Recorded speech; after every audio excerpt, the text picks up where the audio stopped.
Today on the American Truck Podcast, Overwatch is getting highlights and a new hero. Super Mario Run is out for Android. JoyCons can act like wiimotes. And Apple updated some products. Hello and welcome to the American Truck Podcast with Andrew C. Oh yeah, I'm not because Jefferson here. And freelance gamer. I mean, yeah, that's true. We have no Jefferson B, so that kind of threw off some timing. I'm driving again. I'm back. It's been This time I got a controller. It's been a long time. It's been quite a long time. I don't think you've driven in years. I don't know about years. All right, so we're already getting off to a different start. Me and Andy are both going to LA. We are both. I'm just doing it based off of the GPS I have because I'm just curious how well it'll work. I'm going to LA the long way around. He's taking the galactic way around. Very scenic. Is scenic the right word for that? I would think it would be very scenic. I mean, if it's beautiful, would that not constitute scenic or nice? I don't know. I don't know the actual definition of scenic. I always thought scenic is like the one with nice scenes. It's, maybe not the quickest route, but it's definitely the prettiest. That could be it. That could be definitely the definition. I mean, it would make sense at least. Also, Truth. there are still way too many palm trees. Actually, what's funny is that Embarcadero does have that many in certain areas. Shit. Can't go that way. Reverse. Like, I really don't remember there being this many. We didn't walk down. So the part you're on is near AT&T Park, which we really didn't go near. Oh, okay. We were more on the Fisherman's Wharf side, which is a little more bare. Even by the Oakland Bay Bridge, there's too many palm trees. That might be accurate. And we were by there.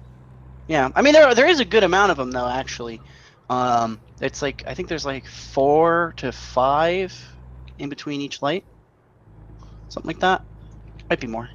I don't know. I feel like I bike it, man. I'm sorry. you're gonna have to take a picture for me next time. We gotta compare this. Okay. We gotta compare and contrast. There's probably more. I could probably agree with that. I feel like but they just probably... went like cookie cutter tree, whereas there's not actually that many trees. Yeah, it's probably true. Like asset store, tree, palm tree. That's about right. That looks right. Yeah, I believe you're taking the 5 and I'm taking the what is the 1? The 80. It's 80? Oh, I thought the 5 is the one that goes from north to south. I might be wrong. Never mind. Well, I mean, the 80 is the Oakland Bay Bridge, so. Oh, you're going Oakland Bay Bridge. Yes. Oh, interesting. So I'm taking the 1, which is the coastal route at the moment.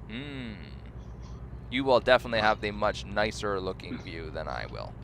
Oh yeah, I'm definitely taking the scenic route. Anyway, speaking of making things look nice, segueing into our first topic of the week, it looks like Overwatch is finally adding a highlight ability, so you can actually have highlights of your in-game and what's going on, and you can, do some cool shenanigans or just record some of the random things that happen in game to you. Indeed, they said it's not happening probably till summer, but it's definitely on their list of things that they are working on and things to come. They also said that they are still looking into the possibility of maybe letting you make your own maps at some point. But there's definitely no timeline on that. They said it's going to take a lot of effort to be able to do it. So yeah, they also probably have to open up to private servers being a thing, which I would prefer. Yep, that's true. That would be a very needed thing there. But also, just this week we had a new hero come out. It's called Orsa. At least that's what I'm calling her. And it's not going to be available in competitive play just yet. They learned from the last 2 new heroes that it's maybe not the best idea to let people day 1 jump in as a new hero. In competitive mode, yeah, someone you've never played before probably. So they are gonna. It's in about a week. So by next week, in theory, you should be able to play her in competitive mode. But she's a tank class that's got automatic cannons, which that sounds awesome. An automatic cannon. It deals constant damage, but it slows her down. So, heavy. Yeah. Not to be a dick. I do like Overwatch, and I think it's a great competitive game, but it is absolutely heavy from Team Fortress with some cool additional things. Right. Like her secondary being, I think it's an explosive that slows enemies and pulls into the center. Yep, exactly. Ooh. And then she's got a couple turn. other things too. Oh no. It's gonna mess you up. I was looking at show notes. Constant problem. Ah. I So got into a firefight, so I have an excuse. So yeah, that's happening now, and other things that's happening right now. Super Mario Run is officially going to be out for Android this week, so you'll be able to play that, and it is the most up-to-date version, the version 2.0. So it's not like you're going to be behind in getting the new version for Android. I'm guessing that if it's anything like the iOS version, if your phone is rooted, it probably is not going to work because it doesn't work on jailbroken phones. Right. So I'm just going to assume that's across the board. Rooted and jailbroken are a little different, and it'd be actually very disappointing on my end, just because if you're somebody who does do Android development on your phone, but you are also interested in this game, we'll see. Yeah. I didn't, just an assumption on my part, but I wouldn't be. I could totally see them doing that. Yeah. Yeah, it wouldn't be too surprising. Some additional Switch news. I mean, that's an unfortunate fact of when a new console comes out, which is all we're going to talk about. It's a lot of it, yeah. Yeah, pretty much. They did find out that there is absolutely currently no way to transfer save data to new consoles. So if you break your Switch and you own a copy of Breath of the Wild and you transfer your game cart over, you will not get any of your save data. You're going to have to start all over again. SOL JWF. Yep. Wow, that sucks. Yeah, it's bad. That's why you have like game cards. Right. That's what the idea of having game cartridges and saves was. But, is that if you needed to play on your own or someone else's. Right. Like you can't even borrow your friend's console. So it's like you can't go to their house and be like, "Oh, let me show you this really cool thing," without bringing your Switch. Right. Which the whole device is meant to be doing that, but still. And what's the point of having the games be on cartridges in the first place then if the game saves on the cartridge? Probably very difficult. No, it's probably very difficult to actually read the actual media behind those, because you'd have to have a reader that could do that if you wanted to emulate later on. Right. That's actually a big problem that a lot of people ran into when originally emulating N64 and NES games. They're probably just trying to make it very unlikely that people could just steal their games. That's probably their actual reason behind having those cartridges. Probably do not care at all about the saving side. Right, but you can get it from their store. You could just get rid of cartridges entirely and just have it come and just from do their that. store. That's true. If there's no purpose to the card other than as an ingestion medium. Because it seems because you can just download it to the system. That's true. Right, and it's not like the saves are stored on the cartridge. They're stored on the system. Right. So which is still the dumbest thing I've heard in a while. It'd be fine if even they were just stored on your SD card and you could take them out that way. That'd be fine. Yeah. But no. Stored on the internal hard drive and not accessible. And DRM to poop, so that way you can't do anything with it.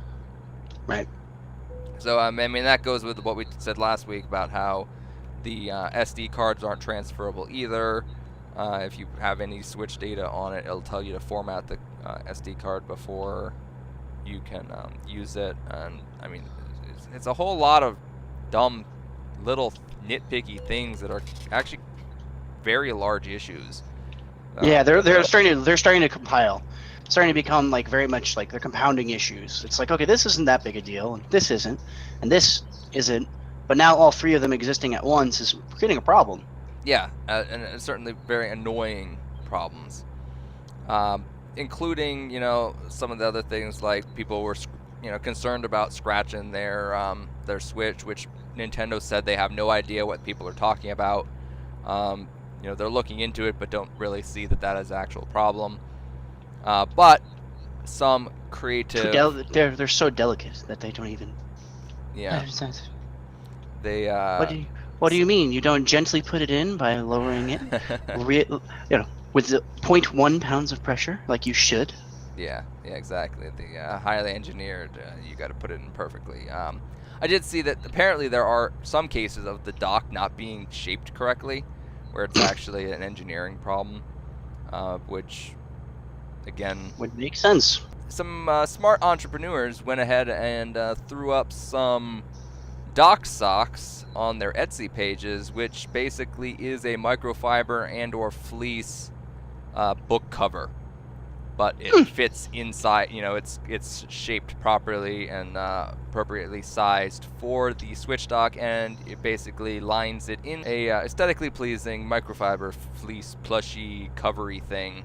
And some of them are like Mario, Luigi themed, Nintendo title themed that will, I'm sure, get DCMA'd because Nintendo. copyrights and Nintendo. But it's definitely a good concept. And of course, if you're cheap, you could probably just use a book cover and cut a hole in it for the USB Type C port. Right. But there's that. And something that I thought was actually really cool as I F7 enter because I plowed my truck into a barrier. Was not paying attention and a Y came up and just wha-bam, crashed, ripped truck. 100% damaged instantly. Yeah, it was bad. The JoyCons in certain games can be used as basically like wiimotes. Which is fascinating because, the big thing with the Wiimote, it needs a sensor bar to be able to react to where you're located. It's uses, I think, IR to track where it is, and so that's not a thing on the Switch with the Joy-Cons. It's all RF, it's all sensors, and so they must be using the built-in gyroscope and accelerometer and whatnot to keep track of where the Joy-Con is. You basically set it on your table, you press the plus button on it to sort out, give it a center, and then you point it at your screen and it literally works just like a Wiimote. Cursor moves around and everything. It's actually really quite cool. And I think it was World of Goo. I think World of Goo is is one of the games that exists in. So it's definitely pretty fascinating. Yeah, it's a controller setup that I didn't expect to exist in this console, but really cool that it does exist. Now this was a slow news week, so we're talking about some things that we might not normally talk about here, and one of those things is that the Power Ranger movie was so good. Future me or past me. Well, I mean, it's probably going to be an amazing film. I don't know that it's Oscar worthy, but I have a feeling that the acting will at least mirror Kubrick classics. It's going to be a good movie. I still have no comment.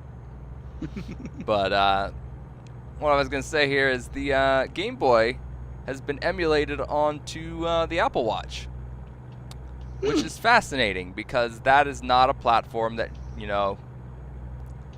is really good for gaming. It's a small screen, so it's, how much can you do on a small screen? Well, I mean, the people who, they emulated Doom onto the touch bar in the new Mac. That's true. So I have a feeling that people are just kind of, it's a niche thing. It's not exactly useful, but it is kind of cool. It's probably something these people who are doing it are doing more for the fun of, can I do it, than I plan to do it. Right. I plan to use it. Right, exactly. That's very true. It is kind of the, hey, it works, albeit, a little poorly, but it's there. So, definitely one of those things of, who knew? And, I mean, they basically had all the buttons emulated on the screen, so it ended in like the D-pad was swiping, on the actual watch face, so definitely not the best thing to be playing Pokemon on, but it was Works. a thing. But in talking about other Apple things, Apple decided that they wanted to be very nice and dump some extra storage into their both iPhone SE and iPad Mini 4. They're both getting roughly double the storage, with the SE getting 32 gig and 128 gig storage. Used to be 16 and 64. They're keeping the prices the same at $399 and $499 respectively. And the iPad is going from 32 gigs, I believe, Yeah, 32 gigs all the way up to 128 gigs. They're getting rid of all the other sizes, and it's going to keep the original 32 gig price of $399. So, quintuple the storage for the same price you were paying for the base. And they've actually also replaced one of the iPads, the iPad Air 2. It's been held on to for a while on the store after the iPad Pros came out. And they just came out with a new 9.7-inch iPad that for some reason they've decided to just call iPad, which is not at all confusing with the multiple iPads that are in existence. That also are called iPad, Yeah. an iPad. Yeah, yep, exactly. It is being upgraded to the A9 chip, which is not as good as the new A9X chip, which is in the new Pro iPads, but it is certainly an upgrade over the A8X, which was in the iPad Air 2. It's going to be available in 32 gigs and 128 gigs, same form factor as the Air 2 as far as I understand, and the price is going to be cheaper at $329 and $429 respectively for those two hard drive sizes. So you're definitely getting a little more bang for your buck on the new 9.7-inch iPad if you're not interested in the Pro versions, and you save a little bit of money there at the same time. Yeah, I feel like that's something that a lot of people, when it comes to the Apple devices, are going to be. I don't know. I feel like that was one of my biggest complaints, is looking at like some of the hard drive spaces for some of their devices and going, how much am I paying for this device again? How much hard drive space is this coming with? Really? What year is this? I mean, this is actually finally they finally have killed off the 16 gig iPhone. Thank God. That's actually one of the things that deterred me from picking up an iPhone. Yep, the base on it for a while was 16 gigs, and yeah, the SE, when they came out with that as their real cheap version, it came out with 16 gigs, and everyone was like, really? Yeah, like why would you do Why this? would you do that? It's terrible. Like, so finally, I mean, 32 gigs is starting to become not enough for most people too now. As apps get bigger and bigger and bigger, and things become more photo and video focused, And also the quality of these things are all going up. Right. I mean, exactly. Even if things weren't photo and video focused, our photos and videos and audio are all becoming higher quality and therefore require more space. It's just, Yeah, exactly. It's just what happens. The more megapixels you cram into your camera, the more Ks you stick on your videos. It's I'm pretty sure the latest iPhone shoots 4K, and that means that the file sizes are astronomical. So the additional storage is definitely welcomed by Apple connoisseurs everywhere, and those who are not Apple connoisseurs who might consider being them if only the storage was better. Fact. But one last thing here is, of course, Mass Effect Andromeda came out, and the Good Doctor has been playing that for our channel. You got any comments on that? It's fun. Really fun. Animation, but I can forgive that. What would you say about the story so far? Because I know a big thing for me, and the reason I haven't picked it up is that I know enough about the story of Mass Effect 3 that I looked at it and was like, I don't really want to take a chance on this one. Don't know much yet. There's alien-like objects that seems like it's been here for a while, and pretty much that's all I got so far. Shit went south. Old alien relics. Hi, buddy. You made it. I think that's about it so far. Yeah. Right now I'm exploring a planet. Not a Pluto. No. I'm currently trying to figure out why what went wrong in this place. Which actually I did find out what went wrong with this place, and you see it on my upcoming videos. Right on. There you go. Freelance, I like that we got here at pretty close to the same amount of time. I think I might have gotten here a little earlier than you. Well, I actually passed you on this freeway, just or whatever. This right over here. I can't move now. I may have oh, there we go. But yeah, no, it's like it depends on what part of LA you're aiming for, I guess. Indeed it does. Well, that and also driving like a madman without really using your brakes and careening down the little one. Which is what I was doing too. So I mean, fair enough. Yeah. If I drove a little slower and didn't run into a barrier, I actually had to drive past the thing I ran into twice because I went backwards a little. So at least that's something we can say about this game, even though earlier we were complaining about, or not complaining, but saying that, you know, some things aren't accurate. The route you took, which I believe is the 5, is actually a faster route to LA than the 1. Like, that is a very known thing. Right. Yeah, I mean, and it should be. The scenic route should not be the quicker route. Otherwise, it wouldn't be the scenic route. Or it would be, and there'd be way too much traffic. Right. And then no one would want to go on that scenic route. But, I mean, I like the scenic route. I agree. The scenic route is nice, but not always faster. And with that, it is time to end. Hope you enjoyed this episode of the American Truck Podcast. If you like this video, make sure you hit that like button down below. Perhaps also leave a comment, maybe hit the subscribe button, and we will see you guys in the next one.